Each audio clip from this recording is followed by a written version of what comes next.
The lights of the grand auditorium dimmed, and the crowd fell silent. All eyes turned toward a small figure standing nervously at the edge of the stage. He couldn't have been more than 12, his clothes a little too big, his shoes worn at the edges. But when the microphone was lowered to his height, something in his eyes shimmered with quiet strength, as if a storm of dreams lived behind them. His name was Aiden Cruz, a boy from a tiny fishing village where music was more of a luxury than a career. No one in the audience knew that this was his first time singing before such a crowd. He had traveled miles just to be here, clutching his mother's hand, believing that maybe, just maybe, his voice could change something. When Aiden opened his mouth, the first note was soft, almost trembling, but it carried something rare, something raw. His voice rose slowly, rich and haunting, filling the hall with emotion that no words could describe. It was as if his soul had learned to sing before his lips had. Judges leaned forward, their expressions softening as the audience began to sway. Within moments, the boy who once sang to the waves and wind was now holding the entire world in the palm of his hand. But Aiden's story didn't begin on that bright stage. It began in a small coastal town, where he lived with his mother, Maria, and his younger sister, Leila. Their father had died when a storm sank his fishing boat, leaving Maria to raise her children alone. Life was hard, days spent mending nets, nights spent worrying about food. Yet, even in those darkest times, Aiden found hope in music. He would sit on the rocks near the sea and sing into the wind, his voice echoing back with warmth. The villagers often stopped to listen, calling him, the boy with the golden voice. Still, music didn't put food on the table. When his mother fell ill, Aiden took odd jobs, washing boats and carrying boxes at the market. Every coin he earned went toward her medicine. But one night, while cleaning near a cafe, he heard an old radio playing a song from a talent show in the city. The crowd cheered as the singer hit the high notes. Aiden's heart pounded, not from envy, but from a spark of realization.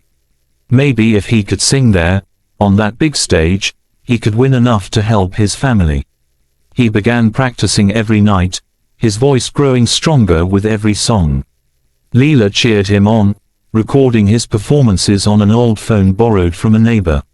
One day, a traveling musician heard Aiden singing and told him about open auditions happening in the capital.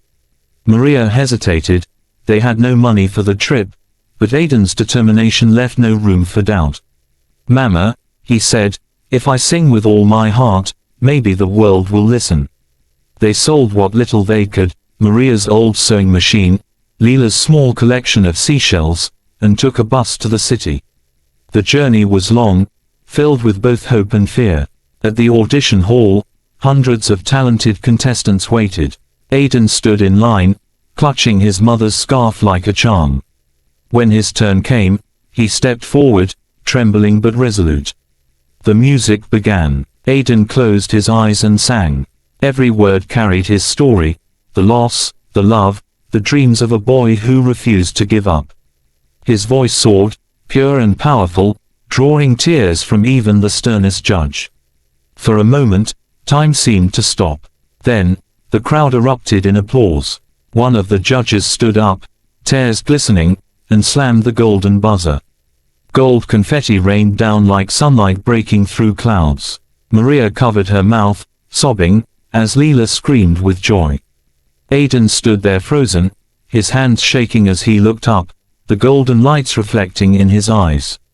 He had done it, not for fame, but for family, for every dreamer who'd been told their voice didn't matter. As the show continued, Aiden's performances captured millions of hearts.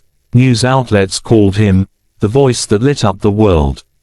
People from around the globe sent messages of support. He sang not just for himself, but for everyone who had ever struggled to be heard. His songs became an anthem of hope, a reminder that no matter where you come from, your light can shine bright enough to reach the stars. When the finale arrived, Aiden stood backstage, clutching his microphone. He thought of his father, of his mother's hands sewing through nights, of his sister's laughter by the sea.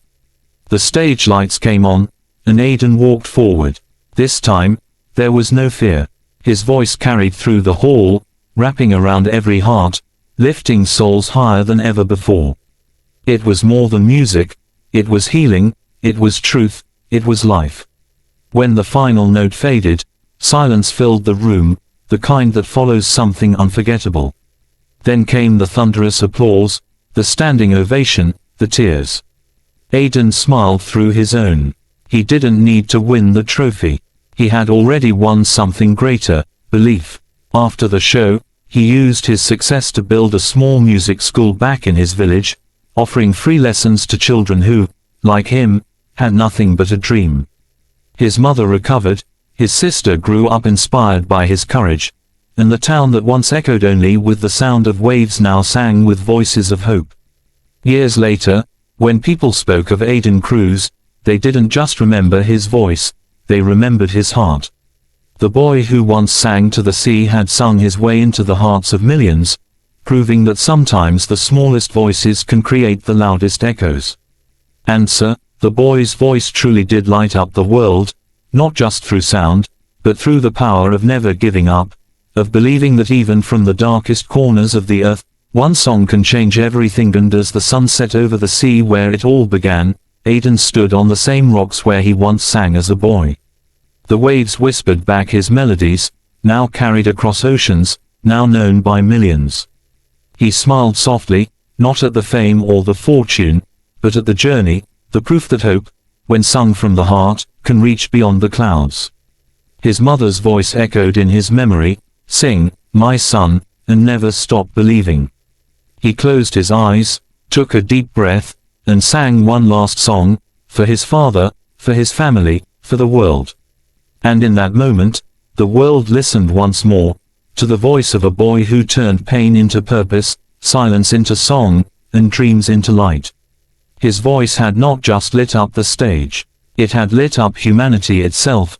No dream is ever too small, and no voice is ever too quiet to be heard. Aiden's story reminds us that even in the darkest times, faith and perseverance can turn pain into power. When you believe in your light, no matter how dim it seems, the world will eventually see it shine. Keep believing, keep trying, and never let fear silence your song. Your voice might just be the one that lights up the world.